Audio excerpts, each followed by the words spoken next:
17 in Ocean City. How are you? Good morning. Good, good. Hi, Jessica. Hey, so I know you're on divorce court, so we got a couple relationship problems we want to we want to talk to you about because you know you negotiate relationship stuff, right? Okay, yes, yes. Nah, I'm only kidding. I'm Go only ahead. kidding. Oh, okay. I was ready. Yeah. I'm used to it now. People ask me all the time. Look, she says she ready. Yeah, I know.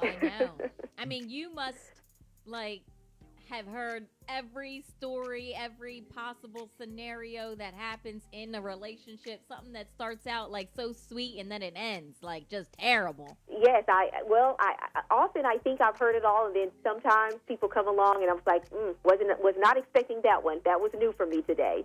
Oh wow. How do you feel about now? You're you're a real judge, correct? I mean, you're. Mm-hmm. Yeah. How do you feel about Steve Harvey all of a sudden moving in the court TV game? What's up with that? Well, I know Steve. I know Steve. So Right. I used to do segments on Steve Harvey's talk show. Okay. We would do legal segments together, a court segment together, and I would do the legal part, and Steve would give his sort of common sense, funny analysis. So now he a professional from you. He's a professional from He you learned now. From you. So I teased him when he got the show. I was like, Steve, I was there in the beginning. What's up with this? Right. How you get a show? So, but I think he's funny, and he adds a funny element to it. But I'm happy to see that they do have legal advisors behind, because the cases are really real, and they're giving these small claims judgments. Oh, so on that show, that the cases really are real. Like they have to do whatever his judgment is. Yes. Wow. They agree to mediation, and they agree to go before him. And when he resolves the dispute and he gives the judgment, they abide by it because they've agreed to a mediation agreement in advance. What? Oh. Wow. All right. So let me ask you this: you're on divorce court. Out of all the other TV judges, who has always been your fave and one that you kind of like grew up and look up to watching? Judge Judy, Judge Joe Brown, Judge Watner. Like who are some of your who's your fave?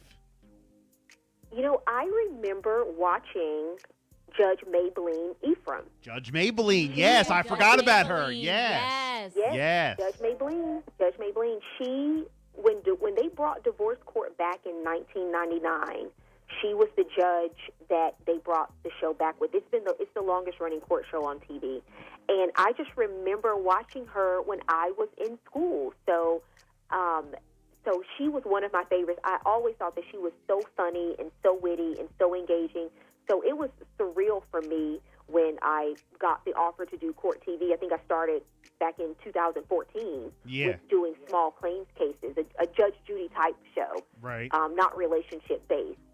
And but she's one that always stood out to me. My second favorite, I have to say, is People's Court with Judge Millian. I just love her. She's fiery, she's feisty, she's smart, she's witty, and I think she's amazing. Very good, very good. How about Springer? Oh boy! I had to ask you before we move into your new series. I had to ask you about Springer. I had to throw that in there. I just saw him recently. We did a segment on Wendy's show together, and a lot of people don't remember, but he was an attorney for a long time. Yeah, and he's involved with politics too, right? Yes. So, we know him from Jerry Springer. I think that show was on for 27 seasons, but he actually had a legal career, a pretty successful legal career before he did that show. Wow. Well, look, Faith Jenkins, the Honorable, we're so happy to have you on. Again, thank you so much for checking in. Got a brand new series called Killer Relationship with Faith Jenkins. It premiered last night, 7 o'clock on Oxygen. Well, we examine these relationships from their sweet and tender beginnings, young love, and we follow them through what happens all the way to, unfortunately in these cases, their deadly ends. It's a show that a lot of people can relate to because we've all had relationships. Yeah. Most of us have had relationships that did not work out for one reason or another, but in these shows, we really examine why people go to the extreme when a relationship ends, and it's just not enough to break up or go through a divorce. but that someone has to die. Wow. Oh my gosh. Well, I mean, we're definitely looking forward to checking it out. I mean, that's right up your alley with the whole couples, right? I mean, you're kind of an expert. Well, it really pulls from all my background. You're right. I was a prosecutor in the DA's office. I don't know if I mentioned that when I started my career. I started as a prosecutor in the DA's office, and then I started working in family court in New York. This was all in New York. So I really had this blended career for a long time in the relationship space and in the criminal space, and I pulled from both and offer my unique perspective into these cases. Yeah. What's so fascinating about this show for me were the number of perpetrators involved that end up committing murder. But if you look at their backgrounds, they didn't even have a parking ticket in their past. They were pillars in their communities, people thought. Involved in the church. Our premiere episode, Michael Blagg, we tell that story. He was so involved in the church, people thought on the outside that he had this perfect marriage. But the one theme, Bill and Jessica, you will see throughout is that everyone had a secret. Well, of course. And they of don't want course. their secrets being exposed, and that's what the twist in these in all of these shows are about. Man, this definitely sounds right up our alley. Killer Relationship with Faith Jenkins, new series every Sunday. Oxygen True Crime, definitely looking forward to it.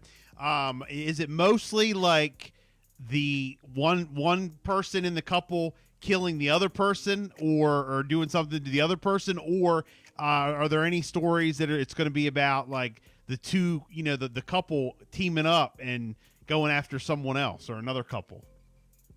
Well, you're going to see a variety. There's one case where it was a mother-in-law. We call it monster-in-law. Oh, boy. Where she orders a hit on her daughter-in-law. We have a case where there's an ex-lover who is jealous of his former lover and her new relationship. Wow. Wow. You have what a case that I call the COVID cover-up. Oh, It happened last year in Florida, where a husband kills his wife, and it was right at the beginning and start of the pandemic. And he would text everyone from her phone and say, "You're not going to see from me. You're not going to hear from me because I've been diagnosed with COVID-19." The COVID cover-up. Actually dead.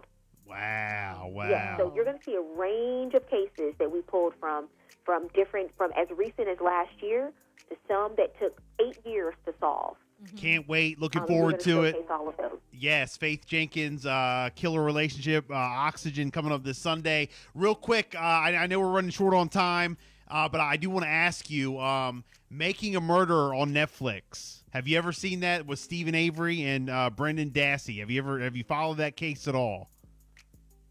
I know that case, everyone was talking about it. It was such a big hit, but I never watched it. Okay.